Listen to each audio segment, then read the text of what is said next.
thank you so much again for joining us for our symposium on religious freedom and religious extremism, Lessons from the Arab Spring, sponsored by the Religious Freedom Project of Georgetown's Berkley Center for Religion, Peace, and World Affairs.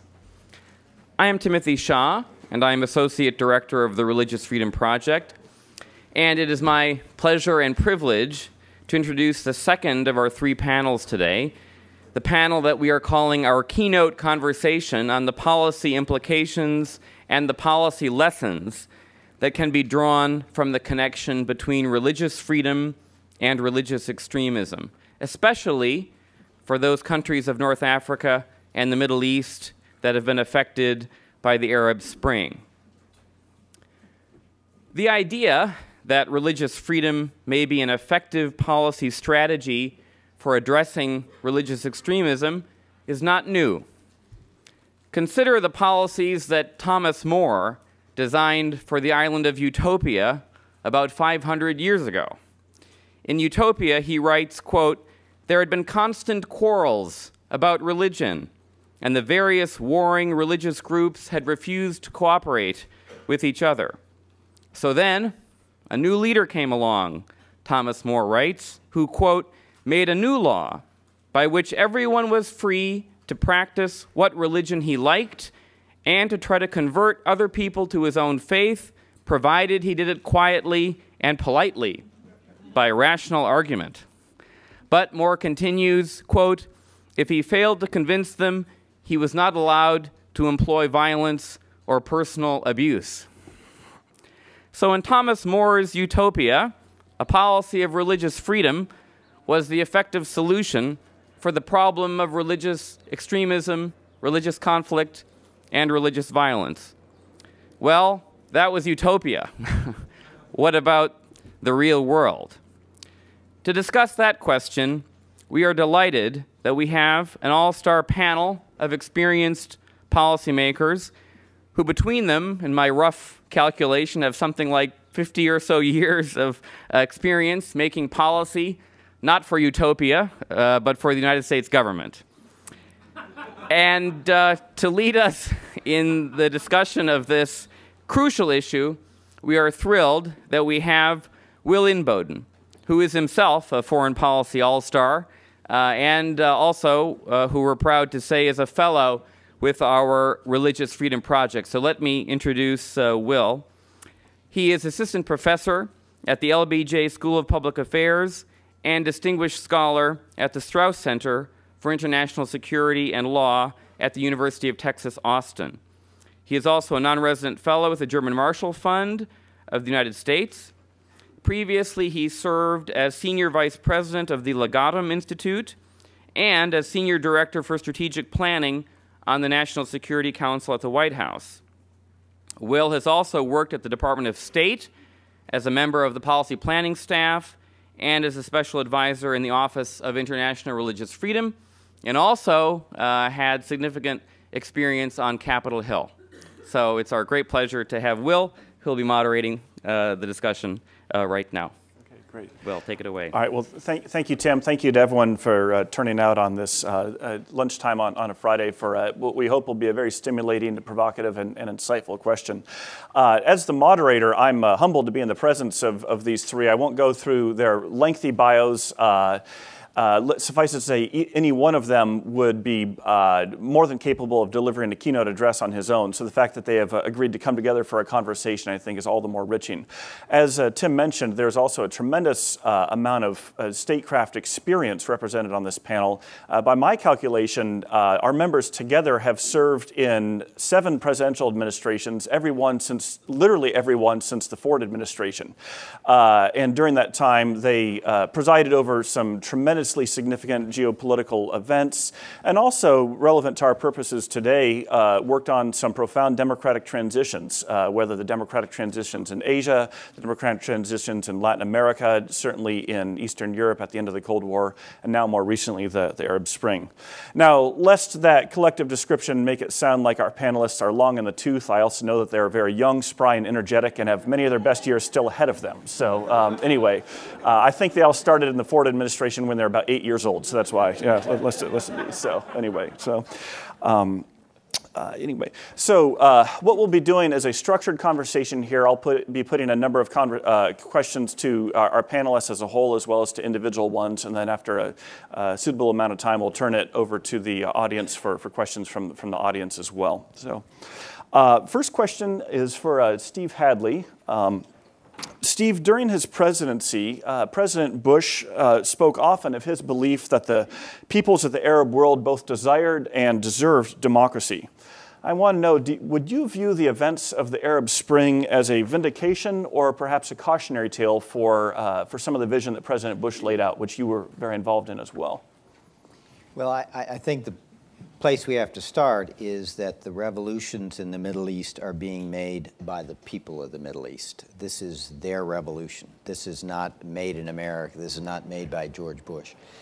The one thing I think we can claim for President Bush is that he, looking at 9/11, was willing to say and articulated very clearly publicly that U.S. policy had been wrong for about 50 years, that it was premised on the notion that you could support tyrants and authoritarians in the Middle East and get stability. And we thought we needed that stability over 50 years for oil and to keep out the Soviets and all kinds of reasons. And one of the lessons he drew from 9/11 was that was a bad deal, that supporting authoritarians, instead of getting us stability, really got terrorism, because it created a culture of despair and lack of hope that made the Middle East a recruiting ground for extremism.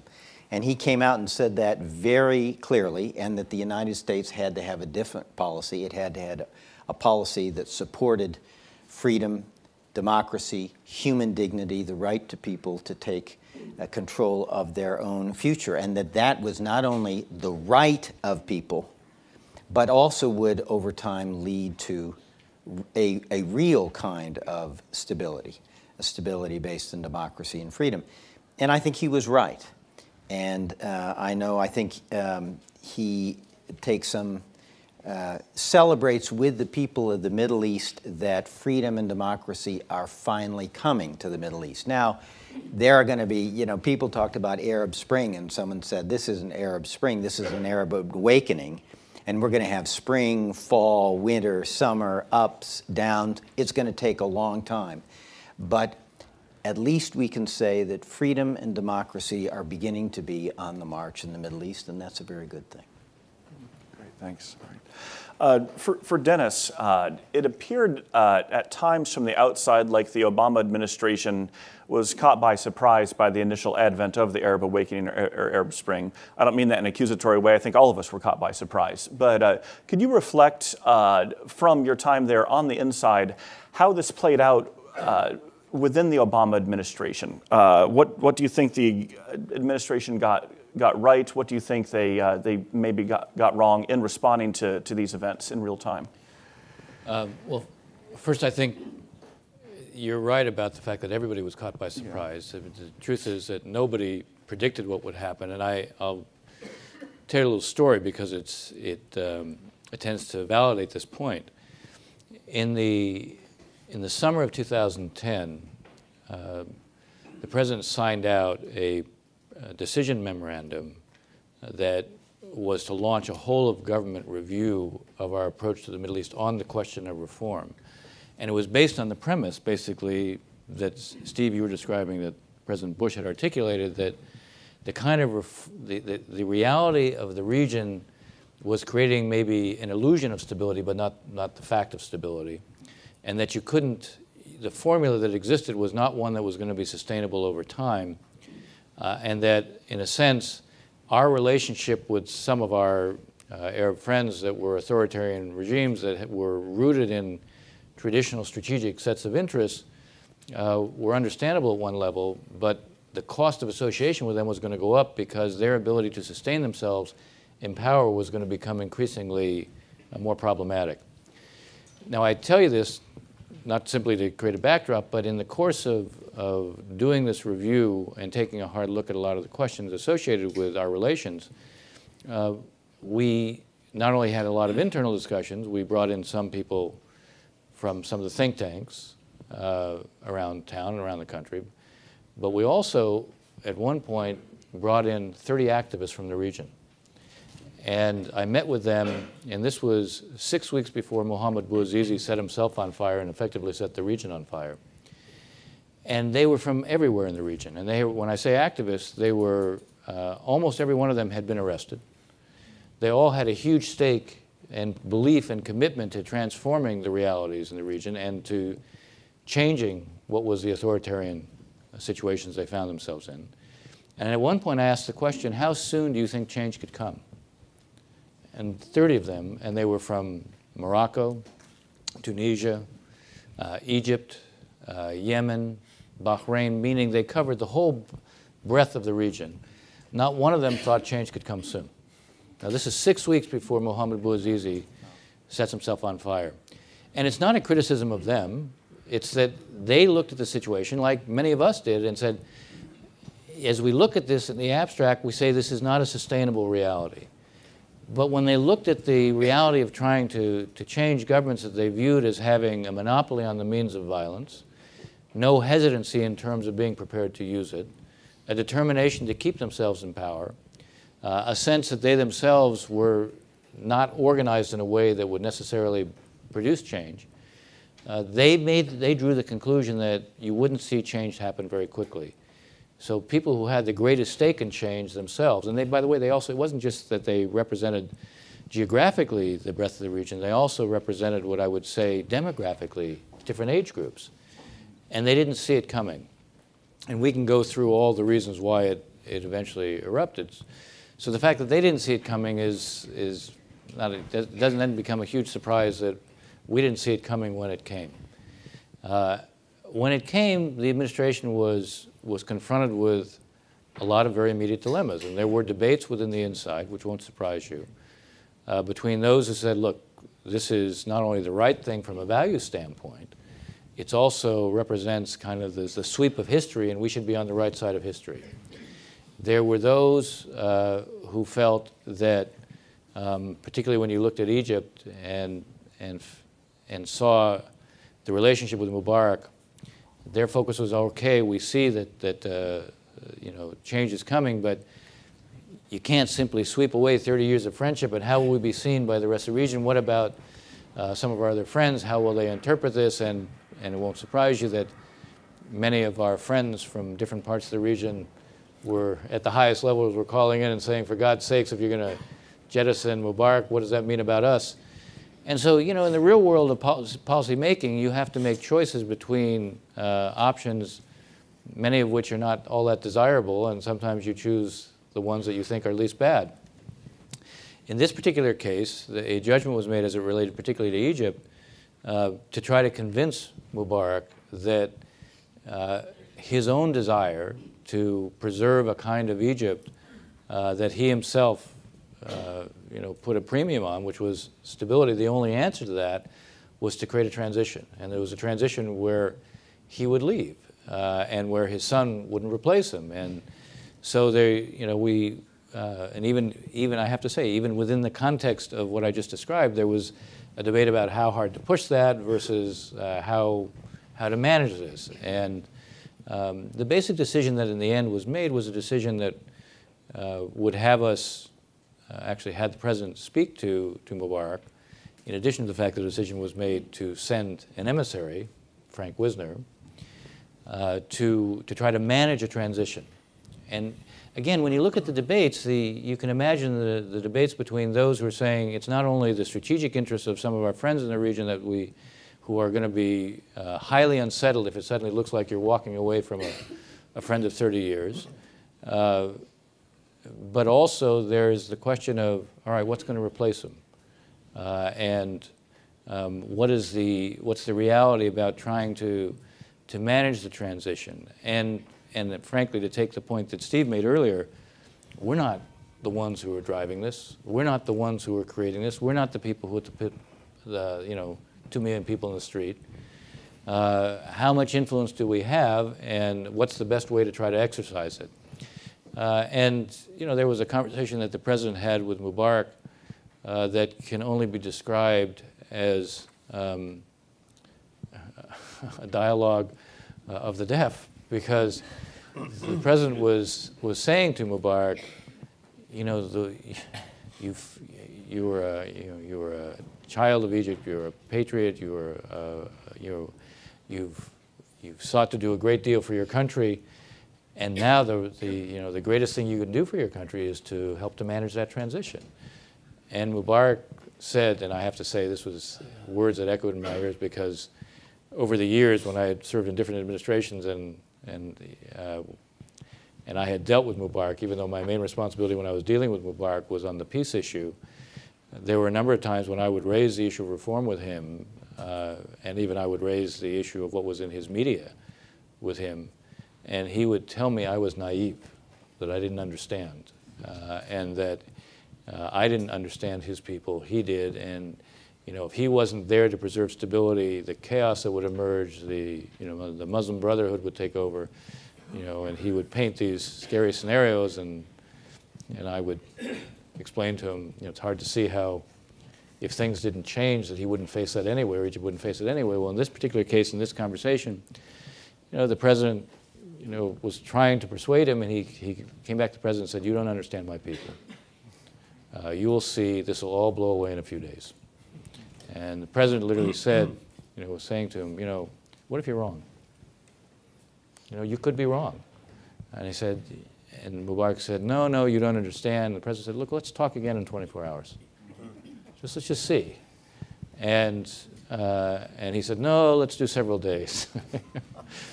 And, you know, there was just, he was living in a world of complete denial. I will say this, that after he made his initial speech, we got a lot of feedback from a lot of the people in the opposition that night after he made the initial speech, where he talked about leaving, we talked about waiting until September, where he made it clear his son would not succeed, his family wouldn't succeed him. We got a lot of feedback that indicated that actually the mood was, all right, let's not humiliate him. And, you know, in effect, we have, you know, we've succeeded because he's actually going to leave and there's actually going to be a transition and the like. And everything changed the next day when, you know, suddenly those identified with him descended on Tahrir Square, descended on the demonstrators, and wielded violence, and at that, everything switched and the game was over. But he still didn't understand it, and he was still living in denial. So, look, what I think is, as a broad principle, I think the administration got right the fact that you had to manage transitions, but you also had to realize the limits of how much we would be able to manage the transitions. The effort to identify with the spirit of what was in the street was, I think, right. You know, one can debate the question of should we have done more sooner. There's the question of what it is exactly that we could have done more sooner.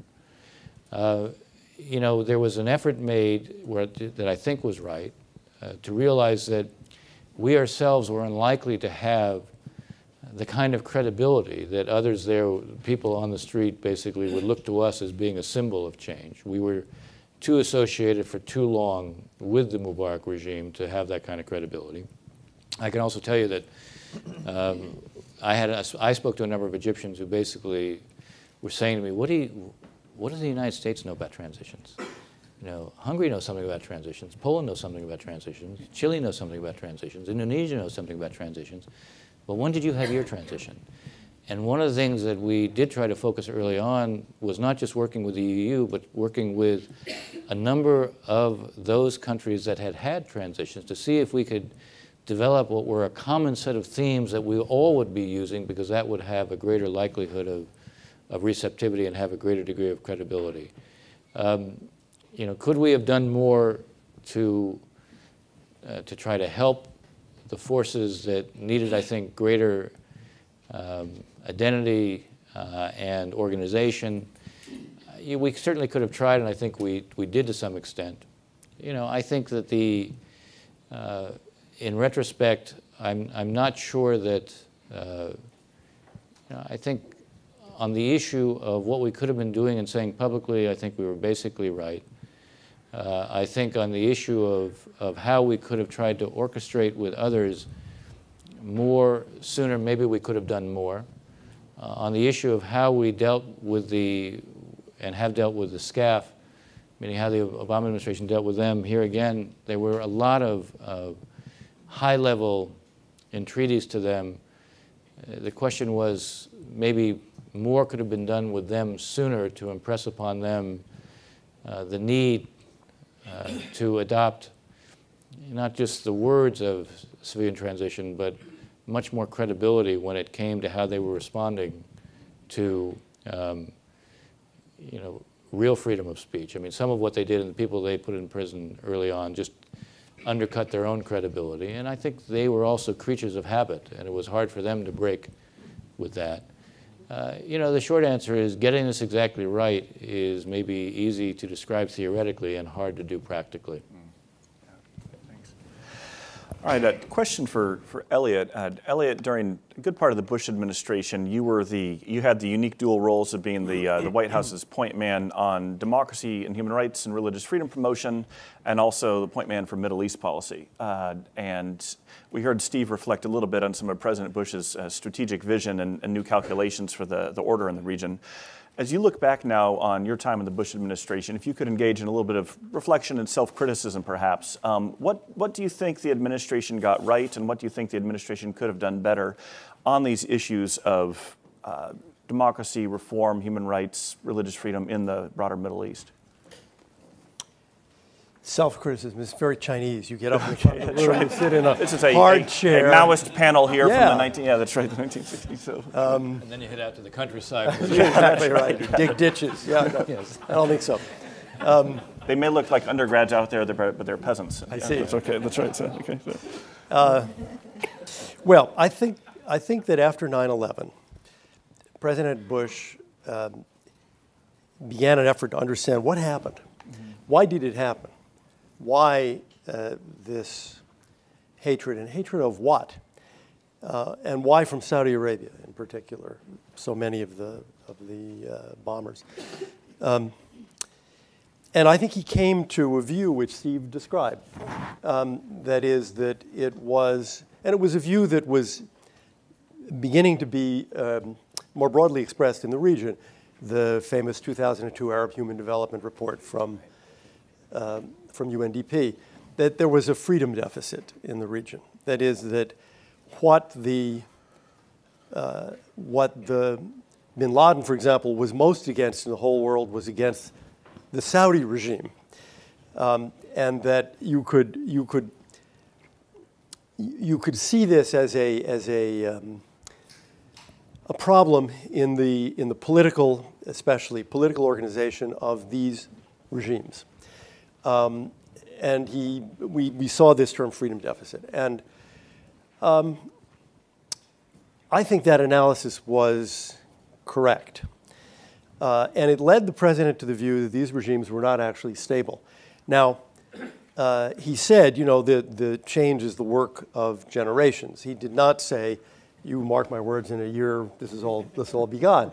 We thought it would take a lot longer. But I think the fundamental analysis that these were not stable regimes because they relied exclusively on force was correct. And I would make an exception here to some extent for the monarchies which have some legitimacy, varying degrees of legitimacy, but not zero. But in these, what I would call the fake republics, what did they have to say for themselves? They didn't have monarchic legitimacy. They were repressive and violent, and they weren't producing, if you want to compare it to China. You couldn't say, well, look, over a generation, the number of people who have been moved out of poverty. No arguments, really, in favor of these regimes except inertia, which, after all, had worked. I mean, I remember in discussions of this, you could talk about why, in theory, they were all going to fall, but we've been hearing about that for a long time, and in the Arab world, the only regime that had fallen was the one that we brought down in Iraq. The others, decade after decade after decade. I think the president began to act on this. You remember the Ned speech, the 20th anniversary of the National Endowment for Democracy, 2003, I think, and his second inaugural. And for Egypt, Condi Rice's speech at American University, Cairo in 2005. Now, could we have done more? Yes, and the pressures against doing more, Dennis has referred to some of, they're very great because we, you know, the United States government is not an NGO. An NGO which has the luxury of having one interest, religious freedom, political freedom, anti-slavery, whatever it is. The United States government has a number of interests. Dennis mentioned that a number of his conversations with President Mubarak were in the context of seeking Arab-Israeli peace. We had the same, I'll call it a problem, which is that once in 2007 and 2008, the administration was pushing hard again at and after Annapolis for an Israeli-Palestinian peace treaty. The view of President Mubarak softened because he was, in fact, very useful. And indeed, the Egyptians still are useful. Now it's the SCAF in the Israeli-Palestinian context. So I would say in the long run, I think this was a mistake. Someone who saw who was in Cairo recently and met with secularists, liberals, and Muslim Brotherhood officials said to me that all of them said, we remember very fondly 2004, 5, 6, when you were really pushing Mubarak, because he did respond by opening the political space some. I think that had we pursued a policy over, 35, 40 years of greater pressure on these regimes, more political space would have been created, which would have benefited us in the sense that people would not just remember 2004, 5, 6, but say, you were always on our side against these regimes. And it would benefit them, because what's happened now is regimes where there was no politics, Tunisia, Libya, Egypt, now are open for politics, and they have no practice. They haven't moved slowly and steadily into greater degrees of political activity. They go from 0 to 100 miles an hour. And maybe if the United States had over 5 or 6 presidents, we go back to Ford if we want, or General Grant, maybe had we been pushing harder all along, maybe there would have been greater political space, and the shock of trying to develop it from nothing would be less. And I guess I'd make one more point, and that is it would be especially useful to the people who the United States tends to view as the closest to us, which is to say liberals in the general sense, people who want a kind of secular liberal state, because they're the ones who have zero experience, whereas the brotherhoods in various countries seem to. When I argue with friends who bemoan the passing politically of President Mubarak, one of the things that I point out is, we are where we are in Egypt, and they are where they are in large part due to Mubarak, who did not crush the Muslim Brotherhood. He played footsie with the Muslim Brotherhood, which always had, a negotiation, you want 80 seats in parliament. No, you can only have 70. Well, you can have 90. He crushed the center. And that's one of the reasons, admittedly it's not the reason, it's one of the reasons that the center is quite weak and got, 20% in the recent election. Thanks. Well, we've heard each of our panelists reflect in some ways on his own experiences and assessment of his time in office. One thing I've been struck by is the existential sympathy, if you will, that policymakers from different parties often have for each other, even if there may be significant policy differences. Usually for the man or woman who's sort of sat there in the office, had to make some of the tough decisions that all three have referred to, that's essentially, yeah, it's really hard. And it's one thing to pop off on the op-ed page about what you think should be done, but for those who've actually been there, it's another thing altogether. On the other hand, for those who have held the positions, sometimes the critiques can be more pointed as well, because you do feel like you have a sense of what actually can and can't be done. So with that preface, I'd like to give our panelists a chance to assess each other's administrations. It's not personal grading, but Steve, if we can start with you, what would be your assessment of the Obama administration's record thus far on democracy, religious freedom, and the Arab Spring? Dennis, you'll get your chance as well. So this will be going both ways. So I get a couple questions that Will's going to ask, and I see this one and I laugh out loud. Sorry, Will, we're not going to do that. Look, these are very difficult issues, and I want to give you one more vignette that is relevant to what Elliott talked about, and it's not been written a whole lot about it. In 2005, and there are experts here who can correct the dates. The president, Egypt goes through elections, and the first one is the presidential election, and then the second is parliamentary in 2005 and 6, and it's 2 stages. So I, as National Security Advisor, invite Omar Suleiman, who's President Mubarak's right-hand man, to come to Washington. And Condi and I have just a dinner with the 3 of us. I think maybe John Bolton was there as well, at Condi's favorite restaurant. Josh. No, John Bolton, oh, interestingly enough, because there was a UN dimension of this, I think. And, yeah, for a lot of reasons. And we said to General Suleiman, this is your chance. This is Mubarak's chance. Let Ayman Noor out of jail, let him run, and run an open, free, and fair election. Mubarak is going to win. He's going to win with 69% of the vote. Who cares that it's not 73 or 85?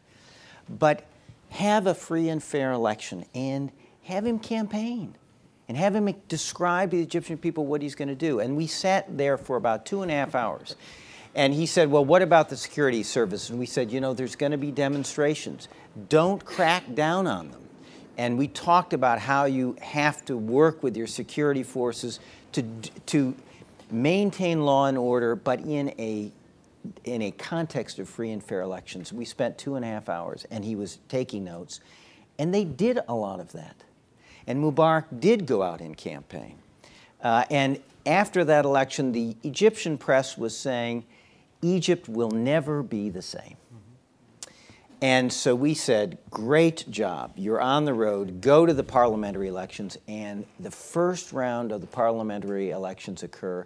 And the Brotherhood, not surprisingly, since Mubarak had destroyed the center, and the Muslim Brotherhood was the only vehicle for expressing dissent left, the Muslim Brotherhood started to do well. And Mubarak got scared. And in the second part of that parliamentary election, they crashed down with a vengeance. And at that point, our effort to get Mubarak to preside over a transition ended. It's not that we didn't keep talking about freedom and democracy, that the president didn't keep making the case with Mubarak, but we got, in spades what Dennis talked about. You don't understand our people. We tried your experiment, and it blew up in our face. It's a hard business, and one of the challenges for the Obama administration is for those regimes that have not had revolutions. The monarchies, which, as Elliott spoke out, have a legitimacy and are trying in their own way to reform. One of the challenges for the Obama administration is to help those regimes actually do a democratic transition before there's a revolution, not after. But I offer the vignette about Mubarak. It is very hard. And final postscript. In the last meeting that President Bush had with King Abdullah of Saudi, and where he talked once again about reform and applauded King Abdullah's reform, on the way out to the van when Abdullah was left, he said, Mr. President, I understand what you're saying, but I'm afraid. I'm afraid. Man in his 80s, maybe 90s, Bedouin, trying to reform, but, such a long way to go. So it's very hard. But one of the things I think the Obama administration has an opportunity to do is to try to get these regimes that have some legitimacy to lead their people to a democratic future without having to go through the disruption of revolutionary change. Can I just okay, pick up yeah, on please that? do. All right. I want to make a couple of comments. One is to offer a further explanation on why there isn't a center. Elliott started it, and I want to add to what he was beginning to describe. And the second point I want to make will relate to the last thing that Steve was saying, because there has been a lot of focus within the Obama administration on precisely what you've been describing, and indeed having precisely those kinds of conversations, which is you can see what's coming, get out in front of it, and then offering certain kinds of suggestions. But let me offer the first observation. Mubarak very much did what Elliott was describing, and he wasn't alone in this. I mean, Ben Ali did the same. Basically, all the so-called republics, they had no justification for why they were in power. They had no idea that explained what was their reason for ruling. Unlike the monarchies had dynastic legitimacy. You can say it has limits, but at least there was a semblance of legitimacy. They had none. Because they had none, they feared, in a sense, those who could create a narrative that would justify an alternative. And so what they did is, what Mubarak focused on was making sure that there couldn't be an alternative narrative. And therefore it had to be, in a sense, a binary situation. It had to be him or the Islamists. In part for our consumption, not just ours, but the West, but also internally, because he sought to create a sense of fear about that alternative. And he played upon what has been historically a sense within Egypt in particular about the great value and virtue of stability. Now, he did something along the lines of what Elliott was describing, because he did play footsie with the Muslim Brotherhood and the Islamists. At a certain level, they ruled out violence, and they cracked down very hard on that, and they were extremely brutal in that regard. And they outlawed the Muslim Brotherhood party as a party as such. But by the same token, they allowed the Islamists to take over all the professional syndicates. You know, Egypt has a very interesting history in terms of, if you look at the judiciary going back to the 1920s. And over time, this developed a semblance of independence. And in a sense, they allowed the Islamists to come in and take over. You look at all the professional syndicates, whether it's the lawyers or the doctors, it was the Muslim Brotherhood who came to dominate. And this was okay from Mubarak's standpoint, because in a sense, this was the way he lived and let live with the Muslim Brotherhood. He gave them a kind of outlet. And yet, by the same token, anybody who was under the rubric of secular and liberal, no possibility of emerging, no tolerance for them. So you look at what happened. Basically, we're in a situation where you had one place that was seen as being completely authentic and off limits, precisely because the regime didn't have legitimacy, which was the mosque. And in the mosque, you had freedom of speech. So people in the mosque could stand up and say things. And you can imagine, you come to the mosque and you see people who stand up and they're not giving in. And they knew how to play on the anger that people felt and the fact that they didn't have an alternative or an outlet. And so here was the mosque where you had a semblance of freedom of speech, where you were allowed to organize, so the Brotherhood could organize, where the embodiment of being non-corrupt was seen, and the sense of being, in a sense, also the embodiment of social justice was seen, because they would engage in providing, clinics. They would distribute food. When there was an earthquake in Cairo, who was out there distributing food and blankets? It was the Brotherhood. It wasn't the regime. Every natural catastrophe, you would see no sign of the government, but you'd see the Brotherhood. And the Brotherhood didn't have to provide a social safety net for the whole country. They could do it in a very limited way, but it would be seen. So what emerges, and it's not just the case in Egypt, but it's why there's a built-in advantage that the Islamists have. They are seen as being authentic because, first of all, they're Islam, and that's, in a sense, indigenous. Secondly, they're seen as being credible because they actually stand up and they say things. Thirdly, they're seen as being effective because they deliver some social welfare. Fourthly, they're seen as non-corrupt and embodying social justice, the antithesis of the regime, and they're allowed to organize. And the secular liberal alternative isn't there. First of all, they bear a stigma because they're secular, and the regime is secular. Secondly, they're not allowed to organize. So when the time comes and they're able to use, the young generation is able to use social media and the internet, they're able to organize around a principle of opposition. But they're not in a position where they've had the time to create, in a sense, an identity, an agenda, a platform. where they can think about how do we now present ourselves and our identity to a public. They have all the disadvantages in the early going, and the Islamists have all the advantages. Now, there's one very interesting change in everything that's happened if we use the word awakening.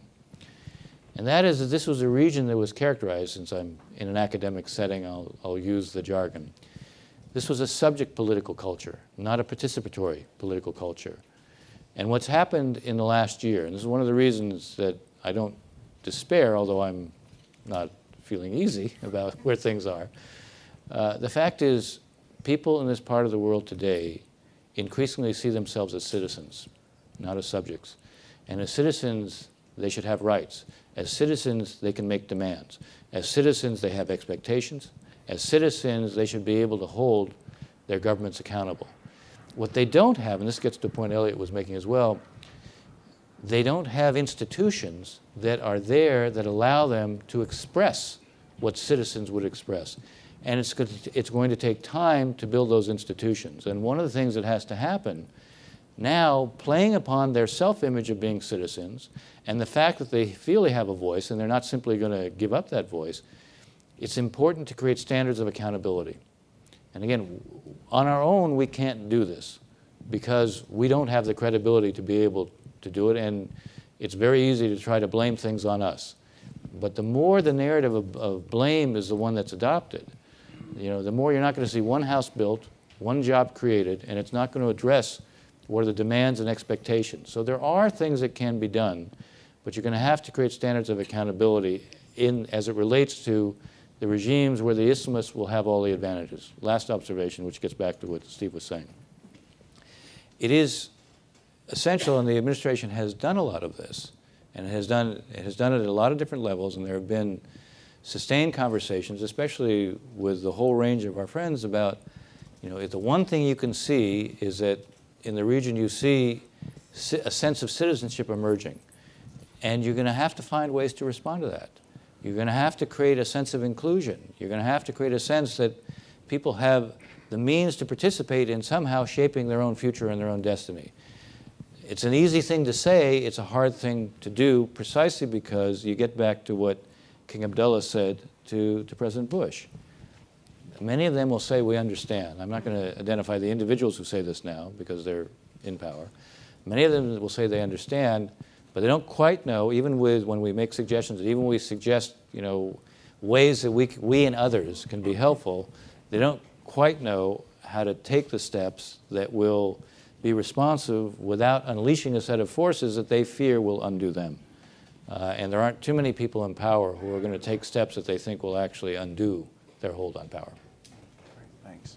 Well, Dennis, especially since you brought up the question of the Islamists and the mosques, and also this shift in identity from subject to citizen, that brings us to sort of the main topic for the gathering here today, which is the question of religious freedom. So, Elliott, I'm going to put this question to you first, but I'd like the others to reflect on it as well. What is the role of religious freedom in these ongoing transformations? I mean, when we hear religious freedom, is that a stalking horse for a greater role for Islamism, which in turn will be regressive, or is religious freedom potentially a key solution to pluralism and to creating these institutions and habits of citizenship that Dennis was talking about, especially for non-Islamist Muslims as well as minorities such as Christians and Jews? So. Why do they get the easy question? Yeah, okay, that's right. So, okay. It seems to me a very difficult question. Yeah. These are countries in which, for the most part, there was a fair amount of religious freedom, for the most part. The restrictions on religious freedom tended to be of two kinds, I think. One, minorities. For example, in many of these countries, there are laws against changing your religion from Islam to another religion. And then there were the restrictions that the state put on the Muslim Brotherhood and other expressions of, let's call it Islamist belief. Now the systems are open and you can have something closer to popular sovereignty. It raises a question of religious freedom again. And it's interesting. I wrote a column in the Monday Washington Post that criticized Tunisia, not because it is the worst example at all of difficulties, but because it's so important, because it was the first and it's kind of the model. It's the place that everybody says, well, Tunisia has a really good chance of making it. The movie Persepolis was shown. And this led to prosecutions of those who showed it on the grounds that it offended public morals, because there was a scene in it in which one of the people in the movie had a visualization in her mind of God, an image of God. And I said that's a violation of freedom of expression to go after, for the state to prosecute. And it is wrong. And I had a liberal Tunisian friend send me an email saying, no, you're wrong. Here's why. We're trying. It's very hard. This is brand new to us. We're trying to build I think he would have said a liberal democracy. And there are a million issues. And one of the toughest issues is precisely the kind of thing you're talking about. If you push those issues, you Americans, complete freedom of expression in the religious realm, then Tunisians, none of whom want to see that kind of movie, and who are conservative Muslims at base, Tunisians are going to say, the Salafists are right. This democracy stuff brings with it chaos and sacrilege, and down the road, prostitution, homosexuality. And that's the line that is given by the Salafists. And he's not wrong, but he's not right either. I mean, what I wrote back to him was the problem with what you're saying is there's no limiting principle. First of all, there are no Tunisians who want to see Persepolis, award-winning movie. 0. And if there are only 20% of the country, then they don't count. And if the argument is, well, you can't show a movie like that because the vast majority of Tunisians don't want to see it, suppose the vast majority of Tunisians think that women shouldn't be allowed out of the house without a burqa. Is that okay too? Because the vast majority, there's no limiting principle. That's my problem with that argument. So I think what you're going to have is, to some extent, a competition among the freedoms that we want to see these countries adopt. You'll see this happen in election campaigns where Islamists, let's say generally, will argue against the secular parties. They're going to take you down the road that's going to end with French-style secularism, where there is no place for religion in the public square, and it's going to take you down the road to sort of Sodom and Gomorrah, which will sell to some millions of people in the region. But the answer to that, which is, okay, fine, then we won't have freedom of religion for 25 years until things settle down, cannot be right either. So I think it is a complicated interplay and not a simple question of sort of saying, well, every kind of freedom you can think of should now advance at exactly the same pace and will advance at the same pace because, after all, they're all interrelated. I do think that we have a role here. The American style of secularism is not the French style. And I think we should be trying to explain and to defend the American model, because I think a lot of people in the Middle East are beginning to become, in Tunisia also, familiar with it and realize that it may be a much better model for them than the French model. But also we don't believe in majority rules, period, end of sentence, end of paragraph. We believe in liberty under law. We have a constitution. It has 3 articles to begin with about how the state is constructed, then it has 10 amendments about freedom. And I think that we do need to say repeatedly and out loud that we don't view democracy as the ability of those who get 51% to impose anything they like on everybody else. That's not what this struggle is all about. Steve. I want to pick up on that. I think, you know, the religious freedom is extremely important to us, extremely important, I think, as a value. You know, I looked at the 10 amendments Elliott was talking about and the First Amendment, and I thought to myself, well, I better check that. I think it starts out with freedom of speech. And for those of you that don't have your pocket Constitution with you, actually the First Amendment says Congress shall make no law respecting an establishment of religion or prohibiting the free exercise thereof.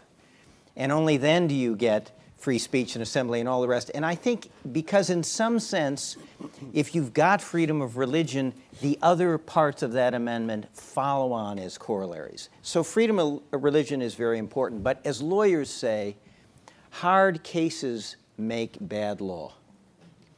And if we force these regimes coming out of their history as a first issue to deal with that question of how far does freedom of religion reach, an issue that has bedeviled our country for 200 years, you will hobble their democracy. And I think that's Elliott's point. It's very difficult to draw that line. We're struggling to do it after 200 years. If we put that on these governments as a first order business, they won't make it. So what should we be doing? I think something short of that, something that will enable the resolution of those questions but does not force them prematurely. And that is religious tolerance. And that's where I would make the focus. Marwan Muasher, who's known to a lot of you, I was on a panel with him a month or so ago, and he said something I thought was very profound. He said, you know, in the Middle East, neither Arab nationalism nor political Islam had a tradition of tolerance and pluralism. And that's what the Middle East needs. Now, why does he say that? Because if the Middle East cannot solve the issue of tolerance, then you're going to have a situation where the political authoritarianism of the Mubaraks is going to be replaced by religious authoritarianism, which is what the Middle East is now, either Shia oppressing Sunni, Sunni oppressing Shia, and both of them beating up on the Kurds and everybody else. That's the threat to democracy, I think, and freedom in the long term in the Middle East. So what does that mean? We, and Elliott is right, we have a role. We need to be pushing for religious tolerance, for an understanding that majority rule does not mean you get to impose your values on everybody else, and that there has to be some space between the state and religion. And interestingly enough, Prime Minister Erdogan of Turkey helped in that in a speech he made in Cairo that really actually angered a lot of Islamists, because he came and he said, look, the state should be equidistant from all religions and no religions. And the state ought to run a system where all religions have a place. But the premise of that is going to be tolerance. And I think that's what we need, because if there is going to be stability over the long term, there has to be tolerance as an element of democracy. Because if we go to sectarianism, where one religious group is able to impose their view on the other, that is also an instability waiting to go viral. So I would say tolerance. Okay, all right. Dennis, religious freedom and Islamism and Arab Spring. You know, I think I don't really have much to add to what either Elliott or Steve have said. I think they've both captured it not only effectively but eloquently. The only thing I guess I would, this is not a difference, and it's probably even, it's not even, it may be simply a semantic way of saying the same thing that Steve just said. I think the critical point here is respect for minority rights. And if again, when I was talking about standards of accountability, I was trying to get at the idea that there are political standards of accountability and there are economic standards of accountability. And one of the political standards of accountability has got to be you preserve a space for competition. When you preserve a space for competition, it means you also have to respect the views and rights of others. So there has to be, and you were both saying this, it's not a majoritarian rule. There has to be, you know, the right of those who get elected have a right to make laws, but they have to respect the rights of minorities. And if there's a respect for minority rights, then by definition there will be tolerance. And this, I think, is going to be a really, this is going to be a hard slog. And we see it, by the way, in the Egyptian Muslim Brotherhood right now, because you see a kind of pulling and thrashing there over exactly trying to define what the role of religion is going to be as it relates to the state. Everyone may say they're all for Article 2, which is the role of Sharia in Egypt and enshrined in law, but there actually is a difference among those who feel that it should be a much more omnipresent role and those who see there has to be a kind of separation. And the extent to which I agree with both my colleagues up here on the idea that we have a role to play. The one thing I would add is I think we'll be more effective if we can build what amounts to a large number of partners saying this internationally and repeating it over and over and over again so it becomes a mantra. And if it becomes a mantra, then it becomes something that the Muslim Brotherhood in particular will realize the world is watching at a time, by the way, when they want help. And if they want help, they've got to meet certain standards. But also their own publics it seeps into the bloodstream in a way with their own publics who, as I said, I think they have the psychology of being citizens, but they don't have the existing mechanisms in terms of how to act on that. I want to put one more question to our panelists before we turn it over to the audience here for any of your questions as well.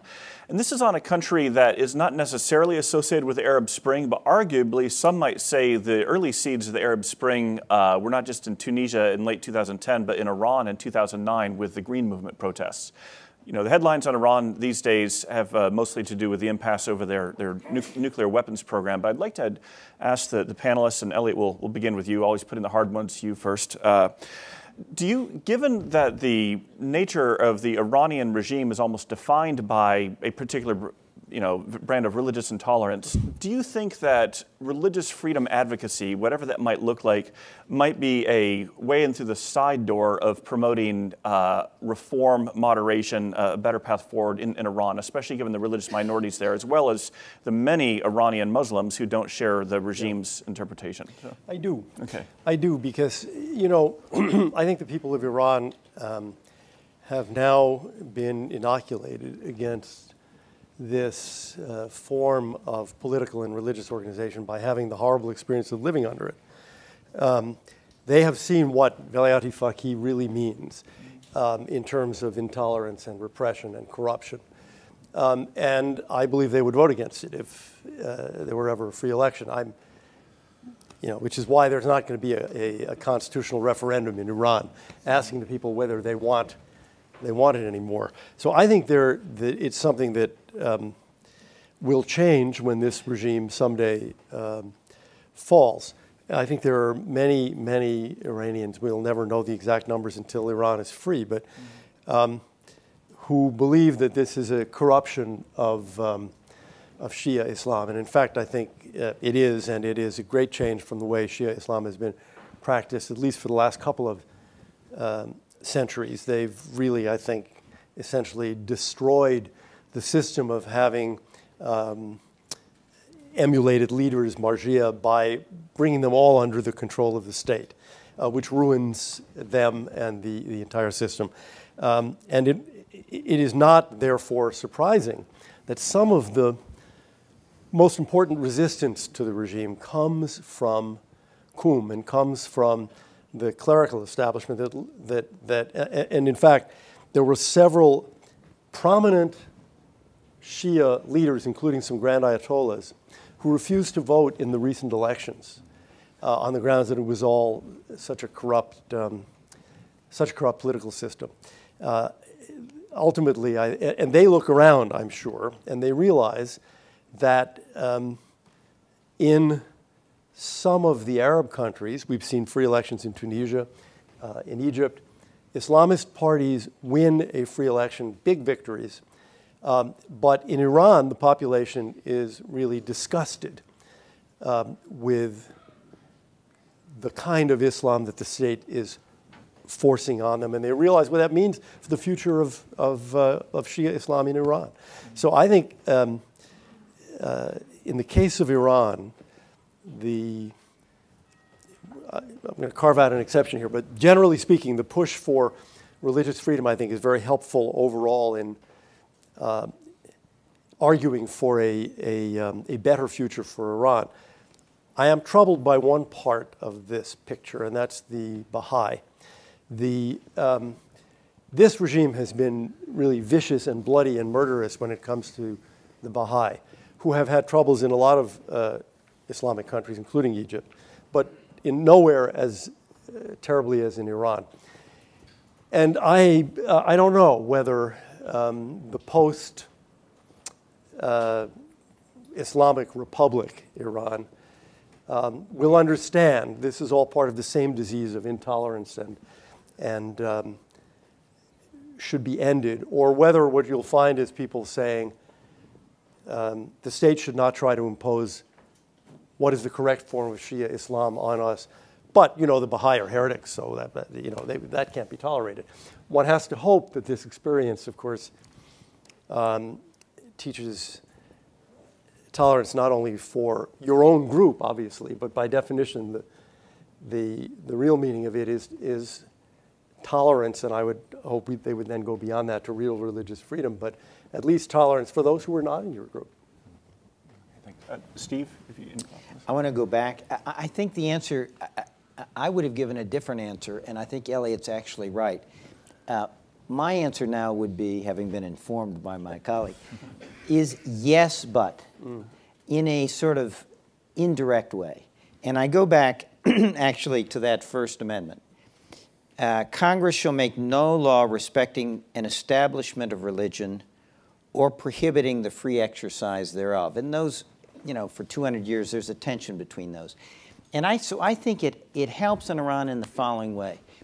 If the watchword is free exercise of religion and free exercise of all religions, that requires a tolerance of all religions. And if you're going to have a tolerance of all religions, then you cannot have a state founded on a religion, because it is inconsistent with freedom of religion and the free exercise of religion by all groups.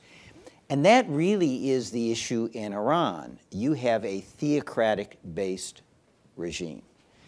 And the region is going to have to conclude that that has not worked to the benefit of the people, and that you can't establish a government on the basis of the slogan, Islam is the answer.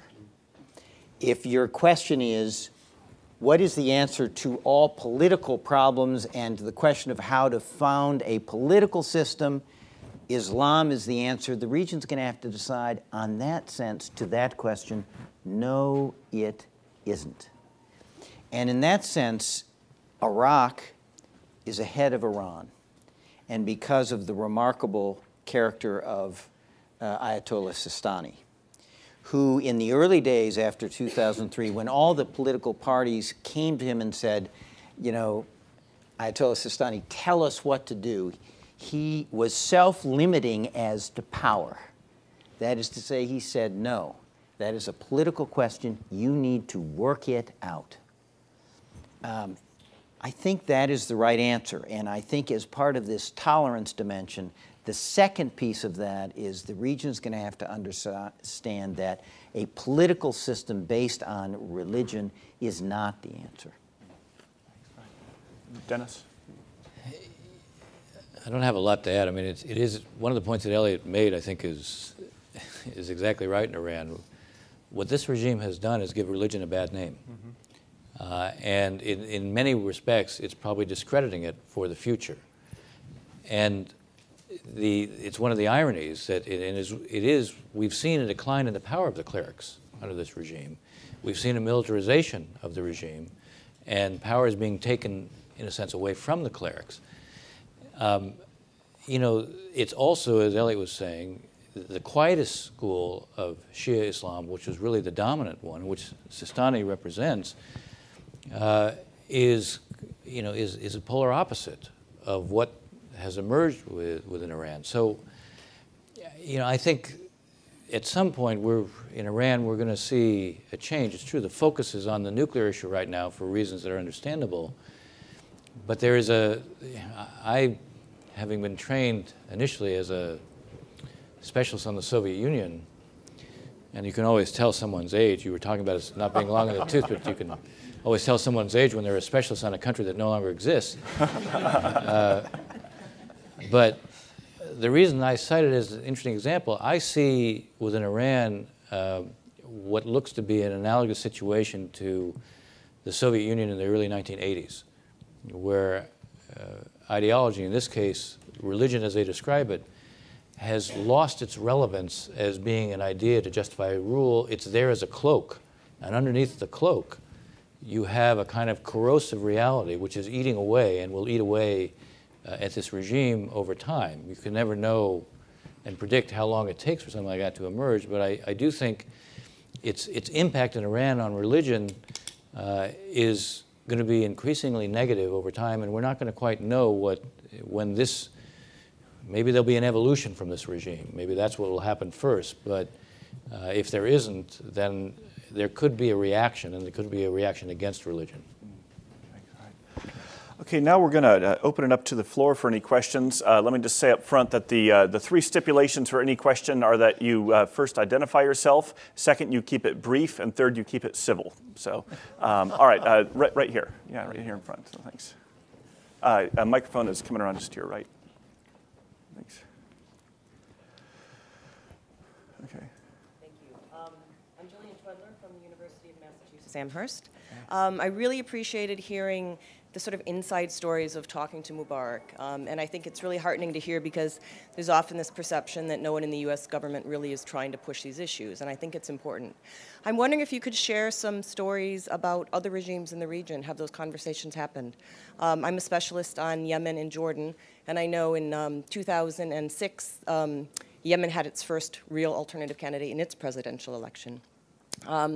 Also, in Jordan, I'm wondering if there's conversations there. King Abdullah is, our best friend, very Western, but, the regime is not legitimate, I'm sorry to say. The fact that he doesn't have to perform pretend elections every 4 years and pretend that that's what his basis of legitimacy doesn't mean he's widely popularly supported. So I'm wondering if there's conversations there. I'm wondering if there's conversations with Saudi Arabia, the other give religion a bad name country in the region. And so I'd love to hear more stories from that. Okay, thanks. All right. All right. Let me start. One of the problems you run into, of course, is that while it is true that there are sometimes rulers who respond to these questions, which they probably see as lectures by these stupid Americans, they respond by saying, you don't know anything. You don't understand my country. That happens.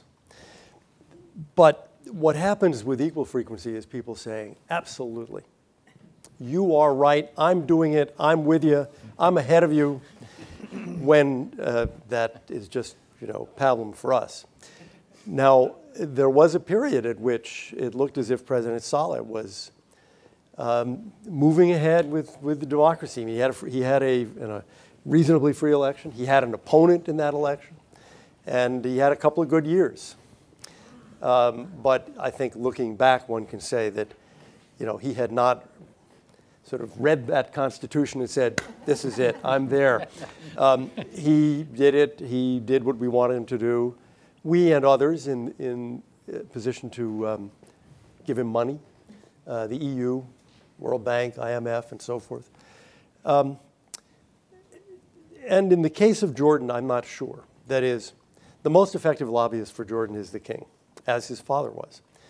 And there isn't anything you can tell the king that he hasn't thought of and said in his most recent speech about the liberalization in Jordan. My own sense of it is, I think, probably pretty close to what you were saying. That is, he's got a gigantic problem with the division between, let's say, East Bankers and Palestinians,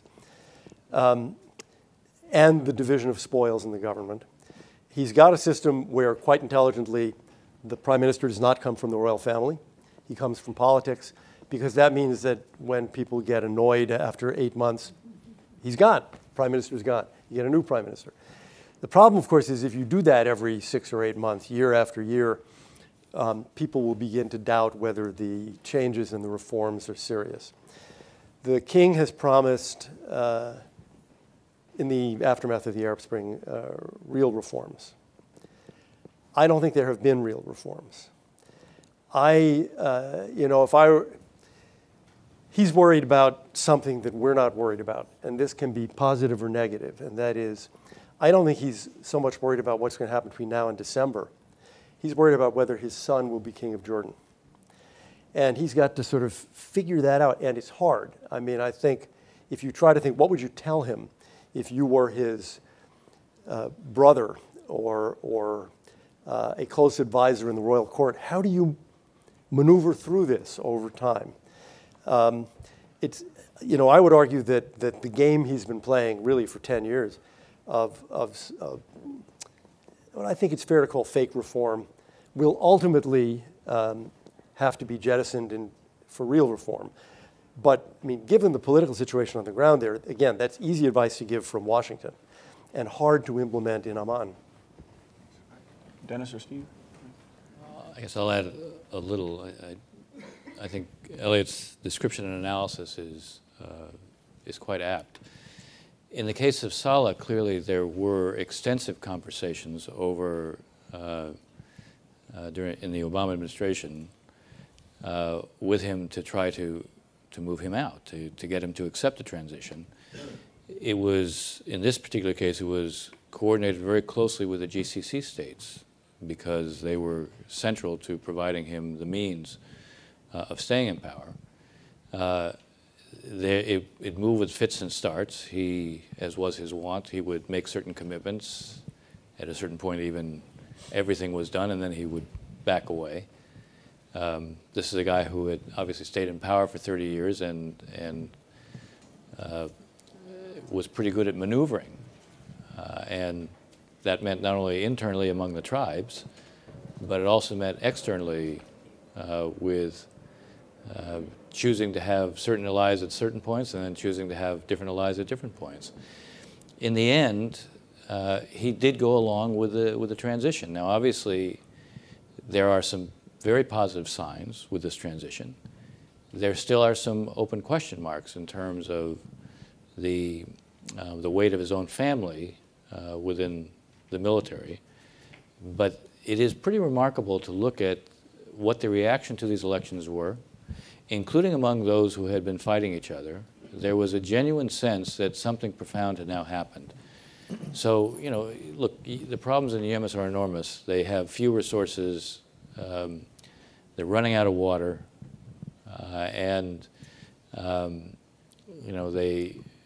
They still have separatist impulses in the south. They have the Houthis in the north. They face real challenges, but the transition that is underway now shows some promise. Clearly, it needs a kind of support, and the fact is, Saleh, in the end, did leave, and it came after an enormous effort of a lot of players, including the administration, in a kind of repeated way. The number of conversations with him, I can tell you, were of high frequency and at high levels, including the president. You're also striking a balance in these cases between what's the right balance between what you say in private and what you do in public. Now, as someone who's worked in the Middle East for a long time, what I can tell you with a high degree of confidence, and I say this at a time when the truth is humility should be the order of the day. Since none of us predicted what has happened because we're not the authors of what is unfolding there, we should, in the first instance, have a lot of humility. So when I say the following, I'm saying this not only with humility, but also with some sense of experience. You can't limit what you do only to private. In this part of the world, especially with leaders, if it's only going to remain private, they will never take it seriously. Now, how you balance what you say in public with what you say in private, that's part of the art. This isn't a science, it's an art. And with each leader, it's going to be different. And you're going to have to figure out what's the right balance, what's the right moment. When you say it, you obviously have more than one audience because others are going to hear it. So you have to calibrate this.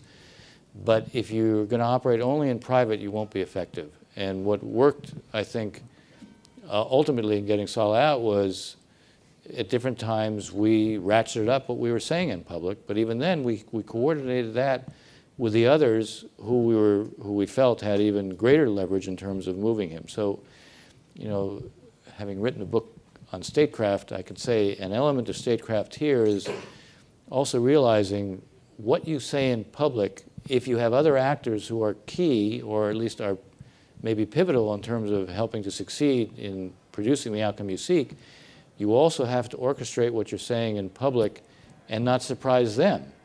It isn't just the individual leader that you're working on, it's also who else may be your partners in this effort to manage a transition. And that was very much the case in terms of finally getting Saleh to agree to go. I don't really have much to add to what Elliott said about Jordan. I do think that the king now is more conscious of the need to try to carry out reforms that will be seen, and not just from an image standpoint, but in reality, to be real. It is a very hard nut to crack, because the backbone of his regime also is the recipient of about 80% of the revenues of the government. And if you're really going to open up the system, and if you're really going to create the kind of reforms that will allow Jordan to flourish over time, you're going to have to manage the fact that they get 80% of the revenue now.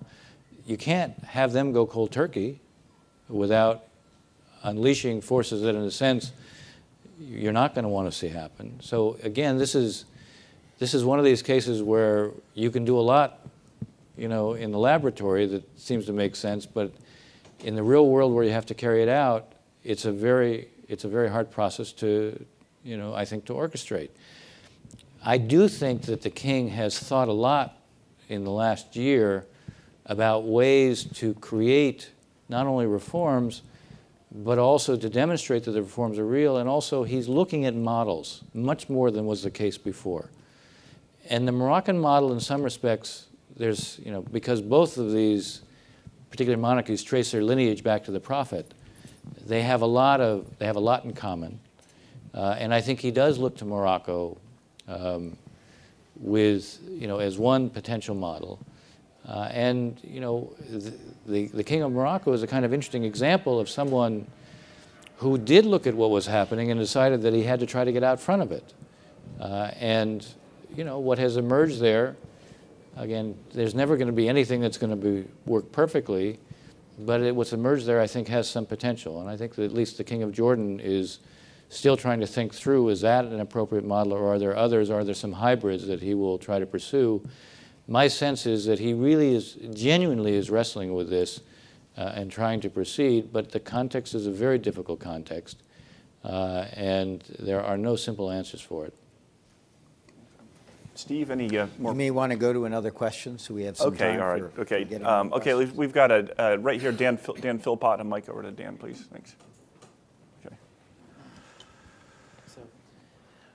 Yeah, I'm Dan Philpott from the University of Notre Dame, and thank you for an excellent panel. One of the things I appreciated about it is how much each analyst takes seriously the kind of sincere and genuine role of religion in world affairs.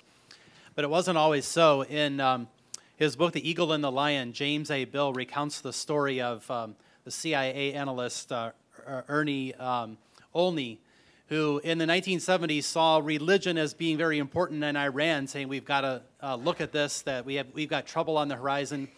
But all of his colleagues ridiculed him and called him Mullah Ernie, was the sobriquet that he earned. And so my question is, how much in U.S. foreign policy, as we saw in the attitude towards Mubarak, maybe hanging on too long and so forth, how much is U.S. foreign policy shaped by a kind of widely shared secularism in the U.S. foreign policy establishment? A secularism which says that either religion is irrational or that it's irrelevant. And how much is that still true today? Thanks, sir.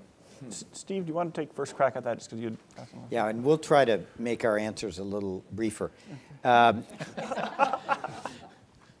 there is, and Elliott alluded to this, there's an issue of what is secularism. I once had a conversation with Condi Rice, and I said, Condi, do you consider yourself a secularist? And she said, no, I'm a religious person. So what do we mean by secularism? Elliott pointed out, the French have a view, the state has to sit on to religion to make sure religion does not intrude into public life. That's the kind of secularism I don't buy. I don't think our country buys. I think the best one is what Erdogan talked about in Cairo, an equidistance from all religions, but a tolerance of all religions. I think probably the political establishment, diplomat establishment is somewhere between what I would call the American model and the French model. I think the American people are between the American model and something with perhaps even more active place for religion. But I think the government has been conscious of that. I will just explain my own experience. I was from 89 to 93, I was in the Pentagon. I co-chaired with the deputy, the #2 person in the Turkish military, a high-level panel. And I used to talk to him one-on-one about how the Turkish establishment needed to provide a space for religious expression by the population. And I think that is something Americans broadly agree on and the diplomatic community agrees on. And at various times, I think that is the model that we have urged on countries. You've got to provide a space for your citizens. President Bush used to say to the Chinese, your people in the end of the day will never feel fully satisfied, and you will not get the best out of your people if you do not allow some space for the exercise of religion and the exercise of the spirit. I think that's roughly where the United States government has been. Elliott or Dennis? I would just add one quick thing. I think I agree with what Steve said, and I don't think that there's this kind of impulse of people on the inside who have this kind of generalized view. I think it's country by country, and you're looking at the circumstances. And I think that's the way I think most analysts within the government will look. I don't think they come with a priori view of it per se. I want to add one other point, and it's not, I think it's germane, but it's not directly on what you're asking. You know, having been someone who negotiated for a long time on Arab-Israeli issues, oftentimes I actually wanted to have religious, spiritual leaders support the premise of tolerance and coexistence and speak against nonviolence. And I couldn't produce it, ever. And I recently met with an interfaith group from the area, and included Israelis and Palestinians. And for the first time, they said they would like to see if they could play a role. And I said, you know, it's interesting that historically, that's not been the case. And indeed, I recall in the year 2000, the Pope made a tour throughout the Middle East, and he went to Jerusalem, and he went to Ramallah, and you know, they came. His representative came in advance to us, and wanted to create an ecumenical meeting where they could reinforce the importance of tolerance. And he put together a meeting in Jerusalem that was a complete disaster. And so it was actually refreshing to see an interfaith group come now from the area and want to promote something. But so, in answer to your question, I didn't, at least in my own experience, I didn't view it as being something that was at odds with peacemaking, although I didn't want this conflict to turn into a religious conflict, because then you couldn't settle it. But I wanted religious spiritual leaders to see if they could reinforce the values of tolerance, nonviolence, and coexistence. The gentleman standing at the back right there, yeah. A microphone over there, please. Thanks. Okay, there it is. Mohammed Hafiz from the Naval Postgraduate School. Two quick questions. What is the Obama administration's view or assessment of Libya moving forward? Is democracy going to take hold in Libya, or if not, what are the challenges that prevent that? And secondly, some have made the claim that the current administration is cooking the intelligence on Syria to prevent an intervention in Syria. What is your assessment of that? Well, Dennis, I think that's to you. I'm assuming it's to me. Okay. First, I'm not in the Obama administration, so I don't speak for the administration. They have plenty of spokespeople, and I'm not one of them. I would say, though, I mean, obviously, I was in the administration for most of what went on Libya, including the intervention and its aftermath. I think that there is a continuing hope that what can emerge in Libya will be a government that is largely representative. It'll be a government that is not a government of tribes or sectarianism, but is a government that will be largely representative and inclusive, representing that this is not a simple process to generate. The Prime Minister of Libya was recently here and saw the President. When you speak to the people who are in what is an interim administration in Libya right now, they are very much committed to trying to produce what would be a representative democracy. Now they have, coming after Gaddafi and the absence of any institutions, it's both in some ways easier and harder because, in other places there are what I would describe as sort of ersatz institutions. They're not real, and in some ways you're trying to take them and reform them. In Libya, you're trying to build something out of largely nothing. So there's a potential because of that, but there also are all sorts of splits within the country. There's no doubt that the Islamists are trying to gain the upper hand, but when you talk to the people who are trying to manage the change themselves, and many of whom, by the way, were educated here, they're incredibly impressive. They certainly are saying the right things. Whether they can deliver on it remains to be seen, but the administration is looking for ways to continue to bolster and move things in a certain direction. And I would just say on the issue of Syria, I don't believe that what just came out, at least where there were some intelligence briefings, I don't believe those were by design by the administration. I think they may reflect certain views within the intelligence community. It's not my understanding that they represent the views of the administration. And we've got one over here. I'm Stanley Kober. I'm a Georgetown alum. In October 1789, George Washington wrote a letter to Gouverneur Morris in Paris on the French Revolution. The revolution, he warned, he said, is wonderful, but he also warned it is of too great a magnitude to be effected in so short a space and with the loss of so little blood. To forbear running from one extreme to another is no easy matter, and should this be the case, rocks and shelves, not visible at present, may wreck the vessel.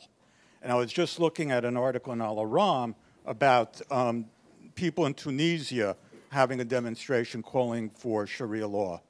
And I think back to Washington, going from one extreme to another, he warned. He got the French Revolution right. Do his words apply to our own day? Okay. Elliott? I can give you a firm maybe. We don't know yet. I mean, after all, the changes in governments began roughly a year ago. There are very significant changes in many years, replacing regimes that were there for 20, 30, 40 years. And I think, we also don't, we know from the experience of, for example, Indonesia and Malaysia and some others, Islamists tend to do best in the first election. Dennis mentioned some of the reasons why before, because they have the opportunity to organize, because they, in the eyes of many people in the country, they stand for integrity. They weren't part of the old corrupt system. But then what happens is they get elected and they can't produce in many cases. Islam is not the answer. It doesn't tell you how to create economic growth, jobs. And so in a second or third election, of course, then you have to have a second or third election. If there is one, then the tide tends to recede. Now, will that happen in Tunisia. And by the way, if it happens in Tunisia, that proves nothing about whether it'll happen in Libya or Egypt. I think the truth is we don't know. But let's just say one thing. In the Egyptian revolution, almost all the casualties were in the first 18 days of the revolt, and they were governments shooting at demonstrators. Since that time, it has been a remarkably peaceful revolution. And they did conduct the freest and fairest election probably in the history of Egypt. So, you know, I think there are all the risks, and it all could go south. But I think you have to give the Egyptian people some credit for what they've done so far, and we ought to give them such help as we can and that they're willing to accept, because it matters how this comes out. Remember, there's another revolution that was made in the name of freedom and democracy in 1979, and that was the Iranian Revolution, and it got hijacked, and it has been the principal problem in the Middle East for the next 30 years. So how these revolutions come out really matters to the people there, but also to us, and that's why we need to be providing such help as we can. Yeah, I think this is the beginning of a story. We're seeing chapter 1 of what's going to be at least a 10-chapter book that's going to emerge. We're not the authors of it, they are, but we have a huge stake in what happens there. I don't know what's going to happen, but I think, A, I don't think people who suddenly found their voice are going to lose it. B, I think we have a huge stake in figuring out a way, as I was saying before, to create standards of accountability, because politically and economically, because they do have to deliver. And I think at this point, they're showing signs, at least the Muslim Brotherhood in Egypt is showing signs they understand they have to deliver. I think the same in Tunisia. And, you know, I go back to, there was one interview I read of a woman in Cairo from one of the poorest districts who said she voted for the Muslim Brotherhood because they weren't corrupt and they would build housing. Well, you know, if they get in there and they don't build any housing and they don't create any jobs, you know, I suspect they're going to have a problem. So the key is, as Elliott said, you got to have repeatable elections. And that's why there's standards of accountability. And we'll see. We have a huge stake, but our ability to affect it is limited. Well, the tolling of the bell reminds me that we've got to adjourn our panel here. So we're going to take about a 15-minute break before the next one starts. Please join me in expressing your gratitude to our panelists. So.